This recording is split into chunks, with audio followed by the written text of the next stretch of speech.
बहुत बहुत नमस्कार दोस्तों। आपका दोस्त यश सिंह बोल रहा हूं दोस्तों। तो दोस्तों सीधे मुद्दे पर आते हैं। आपको पता ही है पिछले दिनों हिडेनबर्ग कंपनी ने जो है रिसर्च करके ये बताया कि अडानी ग्रुप जो है गलत तरीके से शेयर बाजार में अपने शेयरों के दाम बढ़ा रहा है। और वो शेयरों के दाम बढ़ा रहा है उन सेल कंपनीज से, उन उन नकली कंपनियों से पैसे लगवाकर जो उस अडानी के बड़े भाई की है। तो ये जो है बहुत ही गलत काम कर रहा है अडानी ग्रुप। ऐसा जो है लगाया हिडेनबर्ग ने आरोप अडानी ग्रुप पर। अब जो है फिलहाल मामला ये है कि शरद पवार जी ने कुछ वक्तव्य अपना दिया है जिसमें वो कह रहे हैं कि जेपीसी से ऐसा कुछ फायदा नहीं होने वाला है। ठीक है, तो अब हम ये समझते हैं कि क्या शरद पवार जो है वो क्या समर्थन कर रहे हैं अडानी ग्रुप को। तो दोस्तों बात ये है कि शरद पवार जी जो है वो पिछले 66 साल से राजनीति कर रहे हैं भारतवर्ष में। भारत के सबसे बड़े जो एक्सपीरियंस्ड अगर कोई लीडर का आप नाम लेंगे तो शरद पवार उस नाम में खड़े उतरेंगे। और आपको पता लगेगा कि शरद पवार जो है सबसे एक्सपीरियंस्ड राजनीतिज्ञ हैं। तो वो ये कह रहे हैं अपने मीडिया इंटरव्यू में कि उन्होंने अपने जीवन में बहुत सारी जेपीसी देख ली।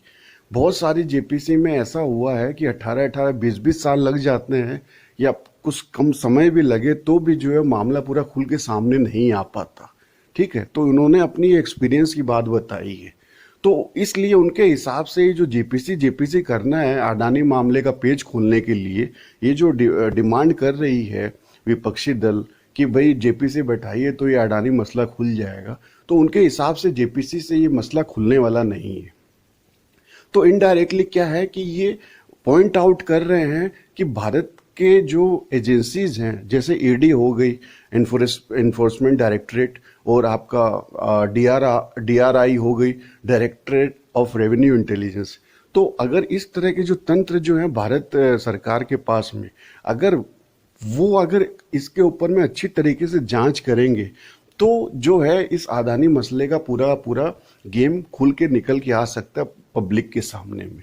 वो बहुत एक्सपीरियंस्ड हैं दोस्तों, और वो जानते हैं कि ये जो ईडी और डीआरआई जैसी जो एजेंसीज होती हैं जो पूरे के पूरे मसले को भारत के अंदर ही नहीं भारत के बाहर तक जाके जांच कर सकती है। पूरी टीम होती है उनके पास प्रोफेशनल्स की, एक तंत्र है, बहुत मजबूत तंत्र है ये सरकार के पास। तो ये अगर इसके पीछे में लग के जांच करेगा तो भारत के अंदर और भारत के बाहर तक में सारा पर्दाफाश कर देगा। जो भी हिडेनबर्ग रिपोर्ट में आया है, जो मामला, जो आरोप लगे अडानी ग्रुप, तो इनका ये जो पॉइंट आउट ये जो कर रहे हैं अपनी बातों से, ये बिल्कुल जो प्रैक्टिकल बात है वो कर रहे हैं, अपने लाइफ एक्सपीरियंस के हिसाब से सही बात कर रहे हैं। क्यों? क्योंकि देखिए जॉइंट पार्लियामेंट्री कमेटी जिसका डिमांड कर रही है विपक्षी दल आज के डेट में, वो सारे के सारे लीडर्स जो हैं एक्सपीरियंस में बहुत बौने हैं, बहुत कमतर हैं शरद पवार जी के सामने में। शरद पवार जी ने 66 साल राजनीति देखी है, बहुत सारी जेपीसीज देखी है। ठीक है, तो शरद पवार जी ये जानते हैं कि जेपीसी के अंदर में जो कमेटी बनती है उसमें ज्यादातर जो मेंबरान होते हैं वो ज्यादा जो मेंबर होने वाले हैं इस जेपीसी में, अगर ये बन भी जाती है अडानी मामले को जांच करने के लिए, तो इसमें सबसे ज्यादा मेंबर होने वाले हैं जो पार्टी आज की डेट में राज कर रही है, मतलब कि सत्ता में है, बीजेपी के मेंबर होने वाले हैं, और कम मेंबर होने वाले हैं विपक्षी दलों के। तो शरद पवार जी इस चीज को जनता से ज्यादा और बाकी सारे लीडर्स से ज्यादा बहुत अच्छी तरह जानते हैं कि जब किसी भी पार्टी के ज्यादा मेंबर्स होंगे तो उनकी जो है जेपीसी में मांग ज्यादा मानी जाएगी, ज्यादा चलेगी, उनके विवरण को, उनके द्वारा उठाए गए विवरणों पे ज्यादा ध्यान दिया जाएगा। ये जेपीसी में ये रूल होता है, ऐसे ही चलती है जेपीसी की कमेटी। ऐसा नहीं है कि जो कम मेंबर हैं उनका जो वोट होता है उसके द्वारा जो है वो जेपीसी जो है काम करेगी। तो ये इतनी जो है आंतरिक समझ है शरद पवार जी को, इसलिए इन्होंने इतना सारा कुछ देख रखा है अपने जीवन में कि जेपीसी कई सारी इन्होंने देखे जिसमें बैठने के बाद भी कुछ मतलब नहीं निकला। तो इस वजह से ये कह रहे हैं कि जेपीसी वगैरह बैठाने से जो है ये अडानी का जो मसला है वो खुलने वाला नहीं, सुलझने वाला नहीं, पर्दाफाश होने वाला नहीं। अब देखिए दोस्तों, मैं आपसे पूछता हूं कि इस तरह का विवरण रखा है शरद पवार जी ने, तो आप बता दीजिए शरद पवार जी ने किस तरीके से अडानी को सपोर्ट किया। वो तो कहीं भी सपोर्ट तो नहीं कर रहे हैं, वो तो अपने एक्सपीरियंस के हिसाब से बता रहे हैं, वो तो पॉइंट आउट करके एक आपको पॉइंट, एक दिशा निर्देश कर रहे हैं कि आप जो जेपीसी जेपीसी की मांग कर रहे हो उससे ज्यादा इंपॉर्टेंट चीज है भारत के पास जो तंत्र है वो अगर जांच करे, जो एजेंसी है वो अगर जांच करे तो वो पर्दाफाश कर सकती है। उनके पास में स्कोप ऑफ वर्क करने का जो क्षेत्र है, उनके पास जो स्पेशलाइजेशन है, वो टीम है, वो जो है उनके पास में जो पावर है वो ज्यादा ज्यादा है आपके जेपीसी से। तो इस तरह से पॉइंट आउट कर रहे हैं, रेफरेंस दे रहे हैं, एक हिंट दे रहे हैं शरद पवार जी विपक्षी दलों को और आम जनता को, सबके सामने अपने जो एक्सपीरियंस है अपने लाइफ की वो उन्होंने रखी। तो जो मीडिया के अंदर में आज दिखाया जा रहा है कि शरद पवार जी जो है अडानी को सपोर्ट करने लग गए, क्या अडानी की राग अलापने लग गए, क्या अडानी को जो अपना समर्थन दे रहे हैं, तो बिल्कुल किसी भी एंगल से समर्थन नहीं दिखाई दे रहा है। अगर इस तरह की बातें उठ रही हैं तो मीडिया की ये दिमाग की कमजोरी है, आम जनता की भी दिमाग की कमजोरी है कि वो अगर इस तरह से सोचने लग गई है कि शरद पवार जी जो है अडानी को सपोर्ट करने लग गए। भाई शरद पवार जी की जो पार्टी है वो तो पहले वो तो विपक्षी दलों के साथ ही आज के डेट में विपक्षी दलों ने मिलकर ऐसा फैसला किया कि जेपीसी बैठाई जाए, तो उनके पार्टी ने भी समर्थन कर दिया। शरद पवार जी ने तो मना नहीं किया कि भाई मेरी पार्टी जो है समर्थन नहीं करेगी इस बात की कि जेपीसी बैठाई जाए कि नहीं बैठाई जाए। लेकिन पार्टी के अलावा जब उनको पर्सनली, उनके खुद के पर्सनल रूप से अगर प्रश्न किया गया उनसे, तो वो तो अपने पर्सनल जो मन की बात है वही बताएंगे ना। ठीक है, वो तो पर्सनल जो उनका एक्सपीरियंस है, जो उनकी जानकारी आज तक जीवन में आई है, समझ है जो, वो तो वही बोलेंगे ना कि भाई उनकी ये राय है। पार्टी एक अलग होती है, पर्सनल आदमी की राय एक अलग होती है, और पूरे विपक्षी दल का एक साथ में मीटिंग करके कोई फैसला निकलना वो एक अलग चीज होती है। तो शरद पवार जी ने जो है अपना पर्सनल वक्तव्य दिया है, अपना एक्सपीरियंस से बात बताई है कि जेपीसी बैठाने से ये मसला नहीं सुलझेगा। उन्होंने हिंट दिया है कि कैसे जो है ये आपके जो भारतीय सरकार के तंत्र हैं वो अगर ठीक से काम करेंगे तो इसका जो है उन्होंने ये ऐसा इन्फ्लुएंस दिया है, पॉइंट आउट किया है। तो किसी भी एंगल से आप जो है इस बात को ऐसे नहीं देख सकते कि शरद पवार जी ने सपोर्ट कर दिया अदानी को, अदानी मसले पर अदानी को सपोर्ट कर दिया, ऐसा आप बिल्कुल नहीं देख सकते। एक बात।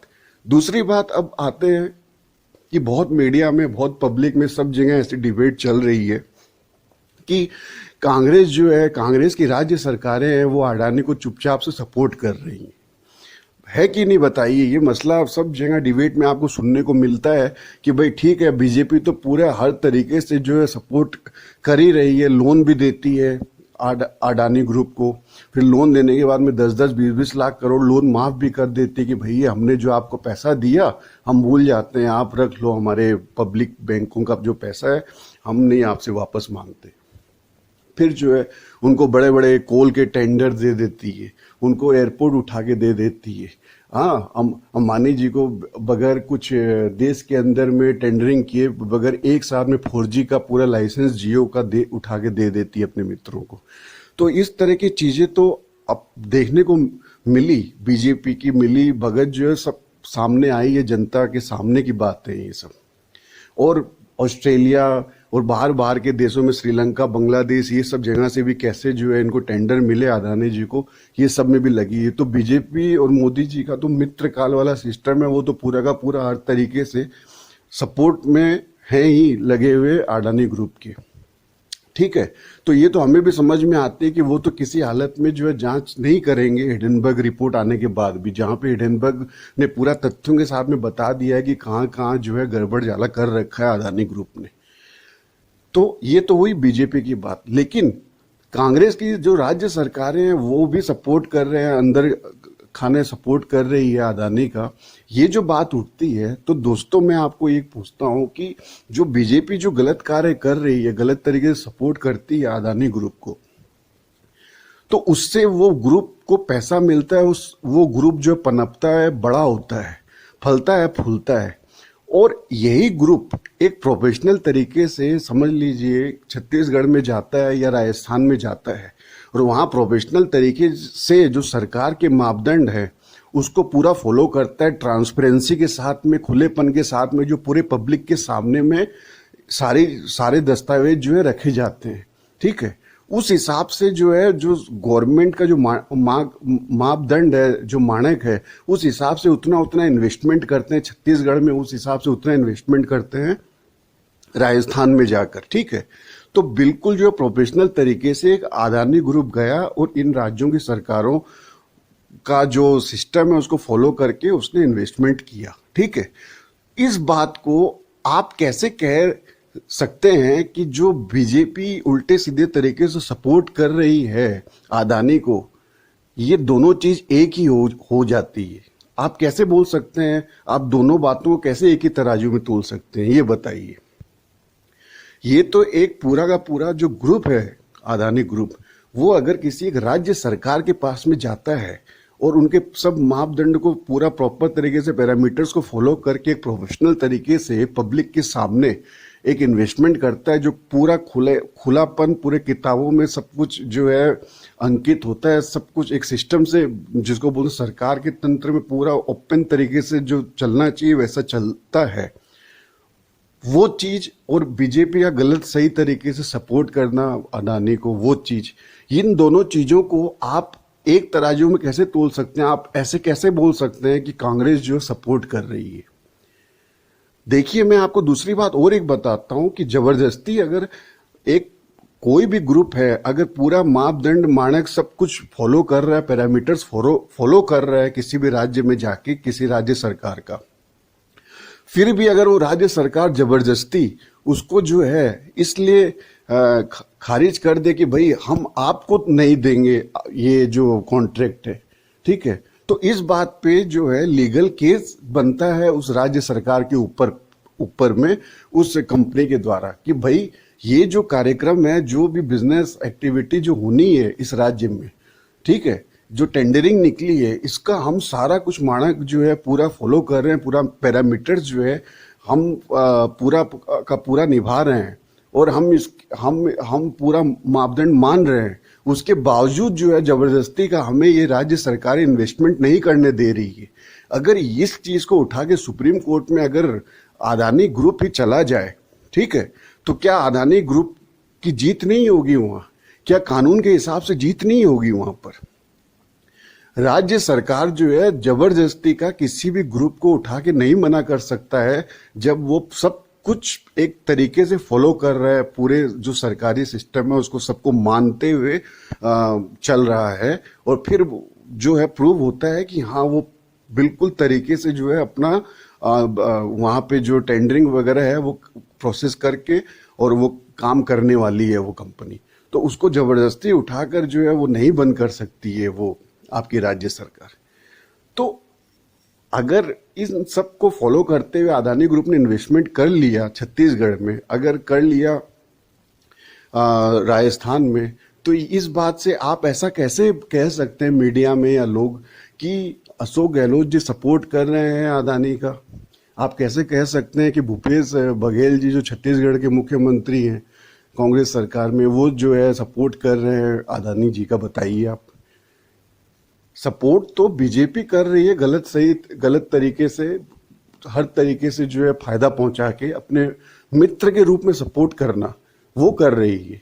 ये जो इन दोनों राज्यों में जो हो रहा है, ये इन दोनों राज्यों में जो एक प्रोफेशनल सिस्टम से जो काम हो रहा है, तो ये दो चीजें, एक मित्र बन के सपोर्ट करना और एक प्रोफेशनल तरीके से जो है आप कोई टेंडर हासिल करना, इन दो चीजों को आप कैसे मिक्स कर सकते हैं? एक ही मिक्सचर में कैसे मिला के मिक्स करके बता रहे हैं?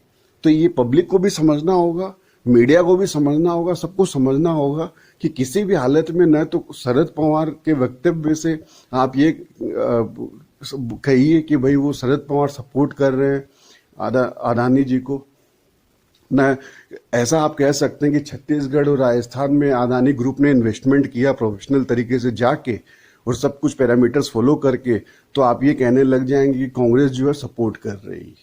तो इन दोनों विचारों को दोस्तों मैंने बहुत क्लैरिटी के साथ में आपके सामने रखा है दोस्तों। और मैं जो है प्रोफेशनल एंकर नहीं हूँ कि प्रोफेशनल एंकर की तरह जो है आपके सामने बात रखूं। एक आम आदमी की तरह मैं बात रखता हूँ, एक प्रोफेशनल की तरह बात रखता हूँ। जो मैं प्रोफेशनल रिसर्च करता हूँ उस हिसाब से मैं जो आपके सारे मसले आपके सामने रखता हूँ। एक पॉलिटिकल एनालिस्ट के रूप में आपके सामने अब सारी बातों को रखता हूँ, तथ्यों के साथ पेश करता हूँ। ठीक है, तो हो सकता है आपको मेरी आवाज़ से ऐसा लगता होगा कि मैं किसी एंकर की तरह नहीं बोल रहा हूँ। तो दोस्तों मेरी कोई ट्रेनिंग तो है नहीं किसी टीवी मीडिया में एंकर की तरह बोलने की, तो मैं वैसे बोलूँ। लेकिन आपको जो मेरी स्टडी है, मेरा रिसर्च है, जो मेरा ज्ञान, जो नॉलेज है, अगर आप उसको भावनाओं से समझेंगे तो आपको पूरा एकदम बिल्कुल बरोबर मिलेगा, बिल्कुल सही मिलेगा दोस्तों। तो दोस्तों आप साथ बनाए रखते हैं, साथ बनाए रखें, यही मेरी आपसे गुजारिश रहेगी। तो साथ बनाने के लिए बहुत बहुत आपका धन्यवाद दोस्तों। साथ रहने के लिए बहुत धन्यवाद आपका। आपका दोस्त यश सिंह साइनिंग ऑफ। और प्लीज दोस्तों इसको शेयर बहुत अच्छे से करिए, जो ये क्लैरिटी आए लोगों में कि मसला क्या है ये दोनों तरह से, दोनों जो मैंने आपको बात बताई। तो दोस्तों फिर से आपका बहुत बहुत धन्यवाद। यश सिंह साइनिंग ऑफ। सत्यमेव जयते।